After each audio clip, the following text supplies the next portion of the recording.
Hello. So in this unit we're going to talk a little bit about your feelings, a little bit about how your partner's feelings might be, and depending on we fit it in this one or in the second one, a little bit about development with the baby. So first of all, motherhood doesn't really come naturally to just about anybody. There's all this wonderful idea that, oh, it's just so fantastic, I had the baby, I'm just the world's greatest mother, I know how to do everything, and I love my baby, and it's just brilliant. Reality isn't really like that. It's a bit of an urban myth, maybe 1 in thousands is like that, but the vast majority of us find the whole thing very difficult at first. So in the beginning, it is chaos. That's okay. You're overwhelmed. A lot has happened. Nearly all of us cannot imagine what it's like to have a baby. When you're pregnant, I think all most people can think about is the birth. And then the birth is over and you think, whoa, thank goodness you have survived that. And then all of a sudden, there's a very demanding little person. A lady told me when I was expecting my first child, and she was a neighbour of mine, and she had 7 children. She was a very clever woman. She was a doctor. So you can imagine this was in the 80s, and it wasn't easy to be a doctor. So she would have qualified about the 50s or 60s. Very, very clever lady. And she said, let me tell you a story, she said, about when I had my first child. When I had my first child, when she had her first child, getting the right person here, somebody gave her a fluffy kitten. And she said, although I love my baby, and although I would have killed anyone who tried to threaten my baby, and I would do anything for the child, I'd give them a kidney, I did not like the baby better than the kitten for about 6 weeks. She said, maybe even 3 months, if I'm really honest. I think that is just amazing. This is somebody I admired fully. She was just everything. And she admitted that when she first came into motherhood, she found it very difficult. And I think a lot of us feel like that, and I know I did. It takes time to fall in love with your baby. You will love them, but it takes time to fall in love with them. So just be patient. It will come. Remember the fluffy kitten.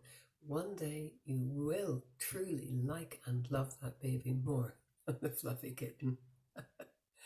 Okay, so it's all absolute chaos. That's okay. It's meant to be. This is how you learn. So first of all, let's go through a suggested daily schedule for you, just quickly. Number 1, always rest when the baby rests. Do not, when the baby goes to sleep, go, oh, I'll do the hooping, cleaning. Never mind about that. Truly, truly, the chaos will clear and you will catch up with all of that. As my mother says, housework's always waiting for you. It never goes away. Just trundle along with it. Just do what you have to do. And when the baby rests, you rest. So a bit of a sort of suggested schedule for you. It's not sort of mega, but it's just something for you to sort of get on with. So, early feed and then sort of rest with the baby. Then the second feed and then dress and settle the baby. And once the baby's settled, go and get cleaned up yourself, because it's really, really hard to get time to do that.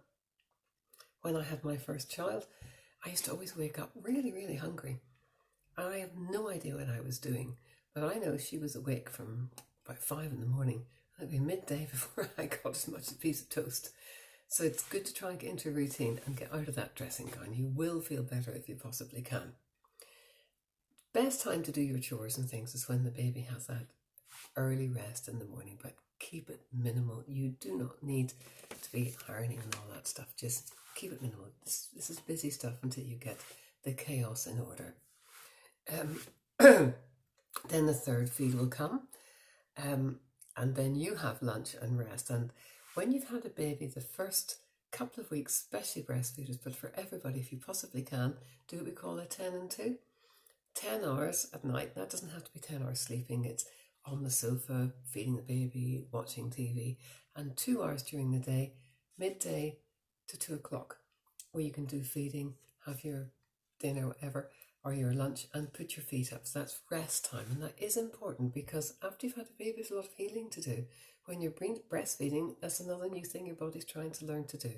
So try and do that. if you possibly are up to it, after you've done the 4th feed, which would be after that 2 o'clock one, try and get out for an hour, just for a walk into the garden, whatever. Now, the first 2 weeks you probably won't, but after that you will. We'll come to that in a wee minute. Then you've got the baby's 5th feed, which is about 4 to 6, and then you sort of get your meal together, and then you're into nighttime stuff. And we all know babies at nighttime can run one feed into another, so let that happen. We first, now remember, I was born when we all had I had my children when they were pet dinosaurs, and that's when we got our first microwave, because we could never understand why the baby always woke up just as we were about to eat. Of course, I now know that she smelled it and thought it smelled great. I didn't know that, and I never got dinner, so I had to learn to feed her, then feed me. But a microwave is really, really helpful. Now, quickly on to the next one. So that's something, just an idea to aim for. You will not get that at first.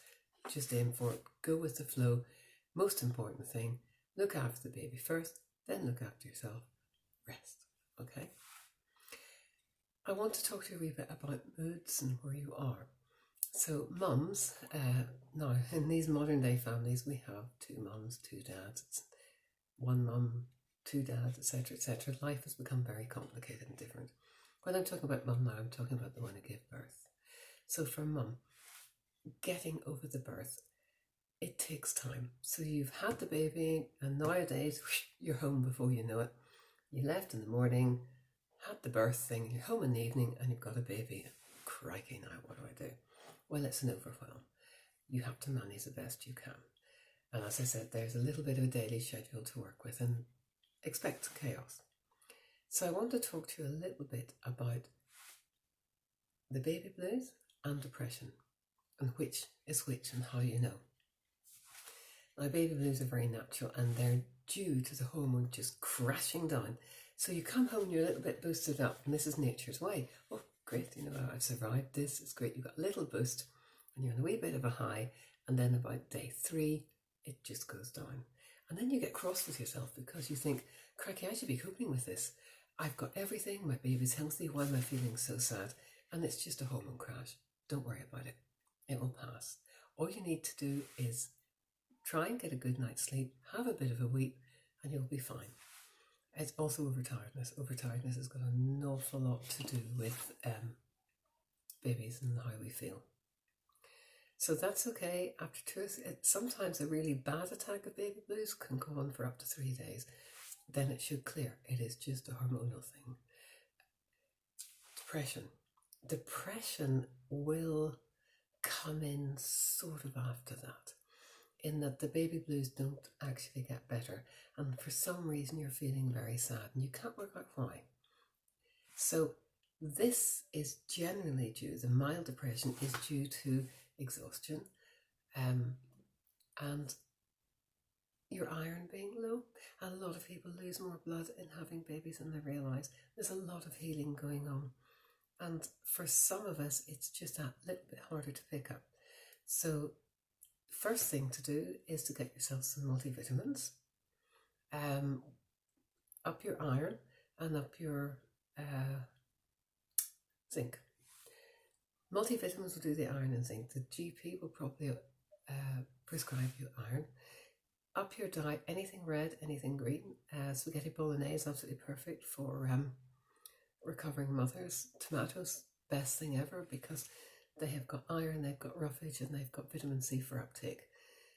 As I say, anything green, anything fresh. Take a glass of orange juice every day. You need the vitamin C to pick up the iron. Try and get some sleep. I know, don't fall over the place laughing. We'll come to sleep in a little bit. And understanding from your partner. And it will pass. That is mild depression. As soon as your vitamins come up, it should begin to clear. Once you start taking your vitamins, it should clear within about 3 days. You'll feel a little bit of brightness. Your iron will be coming up, your blood will be coming up, and you'll be getting there. If that doesn't happen and you've gone on for about a week, you are probably into a little bit of postnatal depression. And this time you're going to need a little bit of help. For some of us, the chemicals in our brain get a little bit scrambled during birth, and this is just normal. It's tiredness, lack of blood, healing, all of those things, and you will need to go to the doctor and get a little bit of help. Usually in the form of antidepressants, usually for about a 3-month course. Very simple, very quick. And then you get off them. They're very mild. There's a time and place for all things, and those who know me know I do not advocate antidepressants, but in this case, it's a good idea. As I say, a time and place for all things. Excuse me. It is more important that we have a happy mum. Happy mums make happy babies. Happy parents make happy babies. Please do not suffer through things in silence. To give you a little bit of a time scale of how things work so that you know what you're aiming for. Between day 0, which is the day that the baby's born, to about 10 to 14 days, chaos, especially the first week, absolute chaos, because your body's had an absolute hammering. Something's happened that's never happened before. You're bruised, you're miserable, you hurt everywhere, top half hurts, bottom half hurts. Learning lots of new things. The washing's all, backing up. The baby wants fed every time you want to do everything. It is normal to feel like that. Just go with the flow. Look after the baby, then yourself, then rest. It will pass. It really does. At about day 10 to 14, you begin to see a little bit of clarity. And you think, oh, right. And the first of a little bit of a pattern, you're getting into the groove, a little bit of pattern coming. And you're beginning to think, okay, I've got the washing in today, and that's good. I've got dinner made tonight, that's good. So things like that, you begin to get into the groove. At about 3 weeks, you are now physically healed and you are beginning to think you can do this. You're not hurting half as much. Feeding is beginning to establish. You're learning all these new skills. You've learned how to handle your baby. You know they're not going to break. You've got comfort with them. You're getting to know each other and you're thinking, I think I can do this. And by 4 weeks, it just all clicks. So when you look around the place, you see all those other young mums prancing about with their prams, got it all under control. A few weeks ago, they were feeling like you do. This is normal. We all go through it. I went through it, and I was a midwife and a health visitor, and I still went through it. It did not help, because we all have to walk our own path through this. It will happen. So first 10 to 14 days confused. Next week, you're beginning to sort of get it together, and then by 4 weeks, whoa, I'm there. Finally, by 6 weeks, by the time you go for your 6-week check, you're all together. In fact, you're just raring to go. You've got it sussed. You want to go out for walks, you're going to meet people. Brilliant. Little word of caution here. Your joints are still very loose. When you're pregnant, in the last few weeks of pregnancy, the body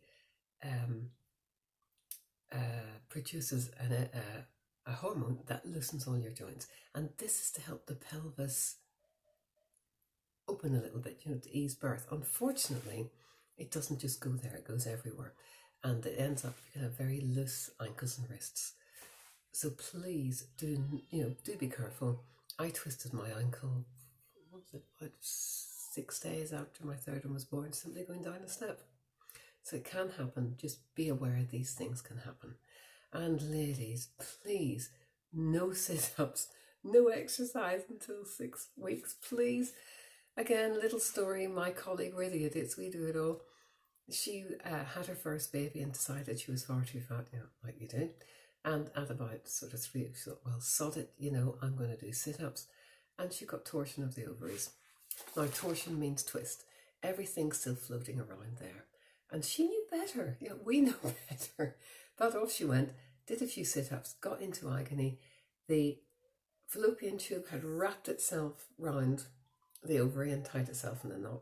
She had to go for emergency surgery and she lost that ovary. But she still did manage to go on ahead and have a couple more kids. So it wasn't a fun thing to do. Please don't do that. After 6 weeks, you can tie yourself in a reef knot. Up to 6 weeks, your joints are loose. You're going to slip discs, hurt wrists. Just take it easy. It will all come in time.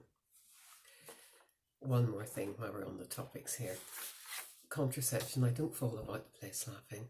I know you think, it will come. There will come a time when that little gleam is back in the eye and you will probably be unprepared. So get prepared now, unless you want to talk to me again next year. Right, we're going to talk a little bit about partners now. It can be very difficult for the partner. Now, families nowadays are very complicated. We have the mother who gives birth. She can live with the birth father. She can live with somebody else. She can have an estranged birth father. She can have a friendly birth father. We have all different combinations. So I'm just talking about partners generally here. Partners, you have to be very, very patient for the first few weeks. As you can see earlier, there's an awful lot going on in the mother's mind and body. You have to be patient, just keep your distance. Breastfeeding mothers do not want to share. So if you are a birth father and you're really looking for contact, this is not the time to do it. Give her a few weeks, let her get breastfeeding established, then all will come. You've got your whole lives ahead of you. Partners, again, you will get cuddling the baby, but especially breastfeeding mothers tend to be very, very close. Just give them a little time, little confidence. In another week or so, they'll be giving the baby gladly. Oh, you win and you do this. Just give them both a cuddle. She needs a lot of cuddles at this stage. She's feeling terrible. Her body is not looking as good as it did when she first got pregnant. It will get there. Everything tucks back in again. When you give birth, you know, your belly can be at your knees sometimes, and it's amazing how it all tucks in. It really does, but it's a bit hard to get your head around that at the beginning. So lots of positive encouragement. You will have your own stresses if there's more of one of you in this relationship. Give yourself space. You will be tired and you will be shocked that you've had a big emotional thing. So take the opportunity to give mum a rest, put the baby in the pram, go for a walk, give her a chance to have a little rest. She will love you for that. Make meals for her. Generally be kind and it will pass and you will get your partner back again. But the first 4 weeks are quite tricky. So take a deep breath, do your best, and washing and ironing if you need it, and make dinner and all that sort of thing. In the meantime though, you can play with the baby. Now, babies' brains are developing from the very, very beginning. And the first thing you have to learn is that they can react with you right from day one. So the minute they are born, you can start making funny faces at them and they will respond. So if you go, ooh, your baby will go, ooh, back again. And if you yawn, they'll yawn back. And this is just amazing. So in hours of birth, if you put something colourful in front of them, they will follow it with their eyes and follow it back again. So from very, very early on, your baby's able to respond and interact with you. Have fun with this and do it. It's very important for the baby's brain development. A baby, when they're born, have no idea who they are, what's going on, and where they begin and end. So they get very, very insecure. They don't know where they begin and end, and the world begins and ends or anything. So keep them sort of, that's why babies like to be cuddled. In the old days, we used to swaddle them. Nowadays, with the overheating, we try not to do that. But you can still put out light and muzzle them and just keep them a little contained. And especially in the early days, they absolutely love that. As time goes on, you know, they'll learn where they are. They're blasted into this world where everything is completely over the top. All they've ever had is sound, and very little sound, because they've had the mum's heartbeat and the swishing of the blood vessels and things. So now they're getting the real voices. Some they recognise mum's, and they recognise mum's partner. Everything else is really a bit much for them. There is a lovely theory going on that babies, we don't know of course, but the centre for sight and the centre for sound are not separated. So babies can see sound and hear colour, which is a lovely thought, isn't it? And they're trying to focus their eyes and sort things out. One of the things babies love is to focus on things. You'll see that they love bold colours. So a lot of the very modern children's toys are like black and white.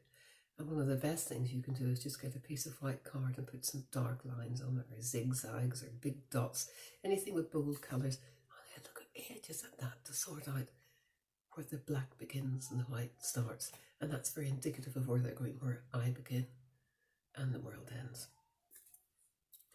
The more eye contact you can do with your child, the better.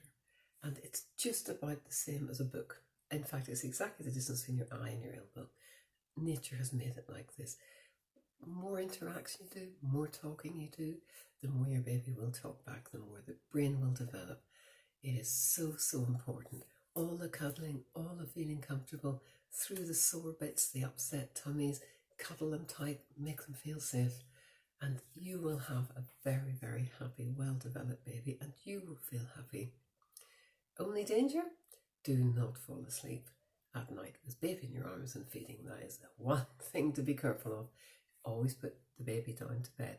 You can cuddle them loads, but then put them down to sleep. That's good sleeping habits. Cuddle away and let them lie flat in bed, and they know that's bed. Okay, so I hope you enjoyed that, and we'll mop up other little bits in the last one. But please remember, happy parents are happy babies. Love your baby, treat them the way you'd like to be treated. You really can't go far wrong.